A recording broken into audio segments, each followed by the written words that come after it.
నమస్తే సార్. నమస్కారం. మీ పేరు? నా పేరు బాలరాజ్. మీరు ఉండే ఊరు? సిరికొండ.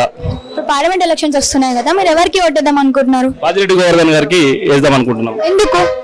బాజిరెడ్డి గోవర్ధన్ గారు మా దగ్గర అభివృద్ధి పనులు చేసిండు కాబట్టి ఆయనకి మళ్ళీ ఓటు వేసి, అంటే ఎమ్మెల్యేగా మొన్నటిసారి ఓడిపోవడం జరిగింది వాస్తవంగా. ఇప్పుడు ఎంపీగా అతనికి ఓటేసి పార్లమెంటుకు పంపిద్దామని అనుకుంటున్నాం. ఏం అభివృద్ధి చేశారు? ఈ 10 సంవత్సరాల కాలంలో మా దగ్గర మా సిరికొండకు ఉన్నటువంటి రోడ్లు, ఇంతకుముందు మాకు ఇది ఏంటంటే డిస్టిక్, అంటే మా జిల్లాకు, నిజామాబాద్ జిల్లాకు మారుమూల మండల్, ఇక్కడ సింగిల్ రోడ్లే ఉంటుండే. నిజామాబాద్ టు సిరికొండ 50 కిలోమీటర్లు ఇది సింగిల్ రోడే ఉండే. ఇటు మాకు వచ్చేందుకు మా రూట్లో, ఇటు వేములవాడ 55 కిలోమీటర్లు అటు కూడా సింగిల్ రోడే ఉండే. ఇటు కామారెడ్డి సింగిల్ రోడ్ ఉండే, ఇటు భీమగల్ సైడ్ సింగిల్ రోడే ఉండే. దీనిని డబుల్ రోడ్లు వేసిండు.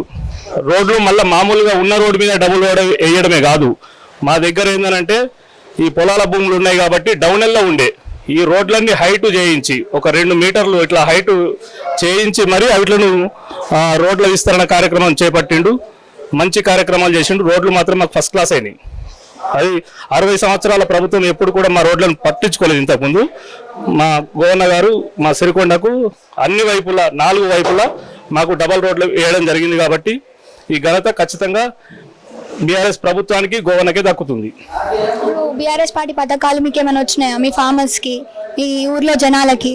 మా ఫార్మర్స్ను వాస్తవంగా చెప్పాలంటే మా ఫార్మర్స్ను గత 60 సంవత్సరాల కాంగ్రెస్ ప్రభుత్వం కానీ, అంతకుముందు టీడీపీ ప్రభుత్వం కానీ ఏ ప్రభుత్వం కూడా మమ్మల్ని పట్టించుకోలేదు. వాస్తవంగా రైతుల్ని, నేను ఒక రైతుగా నేను చెప్పాలనుకుంటున్న విషయం ఏంటంటే, మాకు మేము వ్యవసాయ ఆధారిత ఈ ప్రాంతం ఇది సిరికొండ.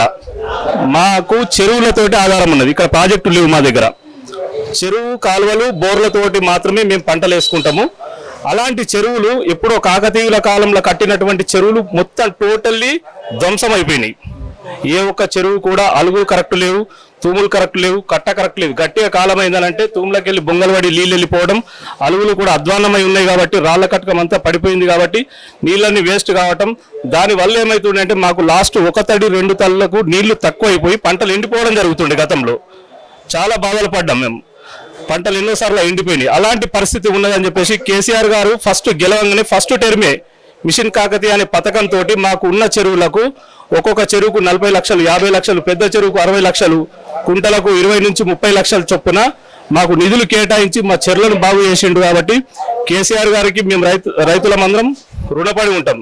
ఎందుకంటే మా రైతులను ఒక సిమెంట్ సంచి ఇది తీసుకొచ్చి తూముకాడ మరమ్మతులు చేసిన దాఖలాలు ఇంతకుముందు ఏ ప్రభుత్వం దగ్గర లేకుండే.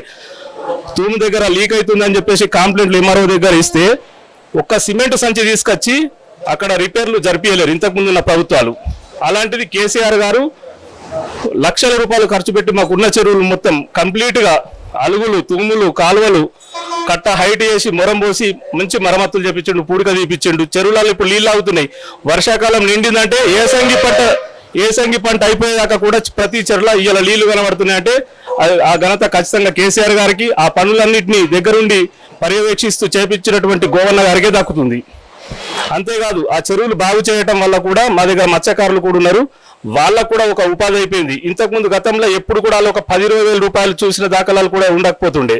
వాళ్ళు మొన్నటిసారి పంచుకున్నప్పుడు వాళ్ళు డబ్బులు ఒక్కొక్కరికి లక్ష చొప్పున పంచుకున్నారు. అంటే వాళ్ళకు కూడా ఒక ఉపాధి అనేటువంటిది చెరువులు బాగు చేయటం వల్ల అనేటువంటిది వాళ్ళకు కూడా ఉపాధి దొరుకుతుంది. కాబట్టి ఇట్లా కేసీఆర్ పథకాల ద్వారా, ఇవే కాదు కేసీఆర్ గారు ఈ పెన్షన్లు కానీ 200 రూపాయలు ఉన్న పెన్షన్ 2000 రూపాయలు చేయడం కానీ, రైతుల కోసం ఇంకొక విషయం నేను చెప్పలేను.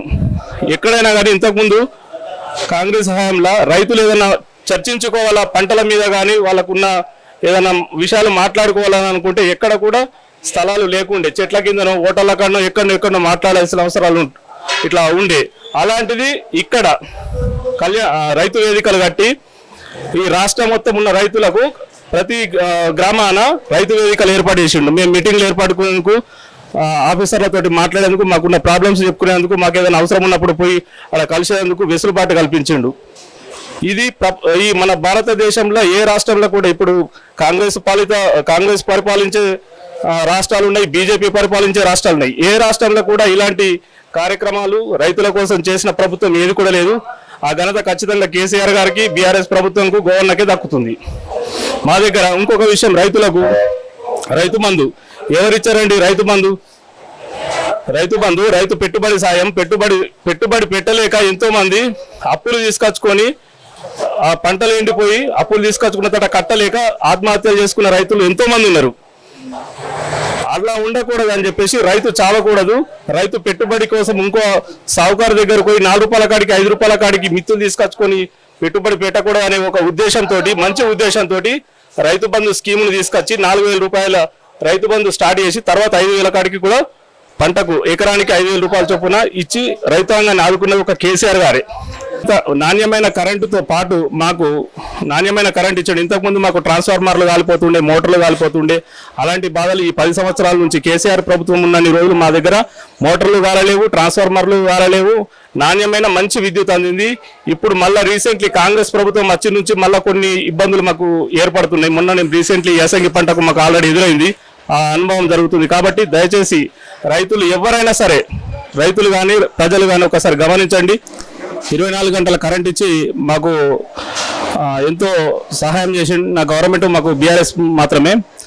ఈ కరెంట్ ఇచ్చిండు, మాకు పెట్టుబడి సాయం జరిగింది, చెరువులు మంచిగా చేసిండు, వాటర్ వస్తున్నాయి. ఇవన్నీ జరిగినాక మేము పంటలు పండించుకున్న తర్వాత పంటల్ని కొనడానికి కూడా గవర్నమెంట్ ద్వారానే కొని మాకు ప్రతి ఒక్క రూపాయి కట్ కాకుండా ప్రతి రూపాయి బ్యాంకులో మాకు ఒక వారం 10 రోజుల లోపలనే మాకు అకౌంట్లలో వేసి మంచిగా ఆదుకున్న గవర్నమెంట్ మాకు ఒక బీఆర్ఎస్ మాత్రమే. గతంలో ఎప్పుడు కూడా ఏ గవర్నమెంట్ కూడా కొనలేదు. అంతా బయట బ్రోకర్ గాళ్ళకి అమ్ముతుంటే 200, 300 మద్దతు ధర కంటే తక్కువకు మంచి ధాన్యాన్ని కూడా 200-300కు తక్కువకు అమ్ముకుని అట్లా ఎన్నోసార్లు నష్టపోయినాం. కానీ బీఆర్ఎస్ ప్రభుత్వం వచ్చిన తర్వాత ఎప్పుడు కూడా మేము బయట దళారులకు అమ్మలేము, దళారులు కొనేటోళ్ళు కూడా రాలేరు. అలాంటి సిచ్యువేషన్స్ క్రియేట్ చేసాడు. అంటే సొసైటీల ద్వారా, ఐకేపీల ద్వారా ప్రతి ధాన్యపు గింజను కొని ఒకవేళ డ్యామేజ్ అయినా, ఏదైనా వర్షాలు పడి అకాల వర్షాల వల్ల ఏదైనా డ్యామేజ్ అయిన గింజను కూడా ప్రతి గింజను కొని మాకు రైతులకు న్యాయం చేసిన గవర్నమెంట్ ఈ ఒక బీఆర్ఎస్ ప్రభుత్వం మాత్రమే.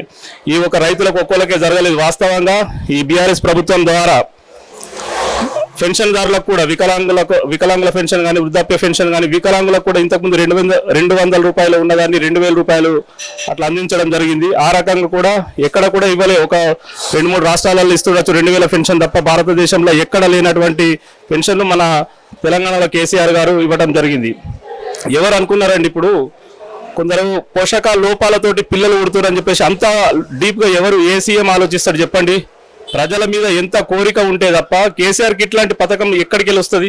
కేసీఆర్ కిట్ ఎట్లా వస్తుంది? కేసీఆర్ అంటే పోషకాలు పుట్టిన పిల్లలకు పోషక లోపంతో పుడుతురన్న ఉద్దేశంతో అంత డీప్గా ఆలోచించి వాళ్ళకు పోషకాల లోపంతో పుట్టకూడదు, ఎవరైనా పౌష్టిక ఆహారం ఇచ్చి అంటే పిల్లలు స్టాండర్డ్గా ఉండాలి, హ్యూమినిటీగా పుట్టాలి అనే ఒక మంచి ఉద్దేశంతో వాళ్ళకు పోషకాలు కూడా అందివ్వడం జరుగుతుంది. అంటే బిడ్డ గర్భంలో ఉన్నప్పుడే అన్ని పోషకాలు అందించుకొని ఆరోగ్యంగా పుట్టాలనే దాని మీద అసుంటి ఉద్దేశాలతోటి కూడా అంతగా ఆలోచించి కూడా అంటే తెలంగాణ ప్రజల మీద ఉన్నటువంటి ప్రేమతోటే ఇలాంటి ఆలోచనలు వస్తాయి. ప్రజల మీద ప్రేమ ఉన్నాడు కాబట్టి ఇలాంటి ఆలోచనలు వస్తాయి. కాబట్టి ఆయన ఇలాంటి స్కీములు కూడా తీసుకొచ్చి ఇవ్వడం జరిగింది. పుట్టిన ప్రతి బిడ్డ హాస్పిటల్లో పుడితే 13,000 రూపాయలు ఇచ్చి మళ్ళీ ఇంటికాడ తోలిచ్చే కార్యక్రమాలు ఇలాంటి కార్యక్రమాలు భారతదేశంలో ఏ సీఎం కూడా వాస్తవంగా ఎక్కడ కూడా చేయలేడు. ఒక కేసీఆర్ గారు చేసిరు కాబట్టి బీఆర్ఎస్ ప్రభుత్వానికే మద్దతు ఇచ్చి బీఆర్ఎస్ కారు గుర్తుకు ఓటేసి ఎంపీగా మన గవర్నర్ గారిని గెలిపించుకుందామని చెప్పేసి తెలియజేస్తూ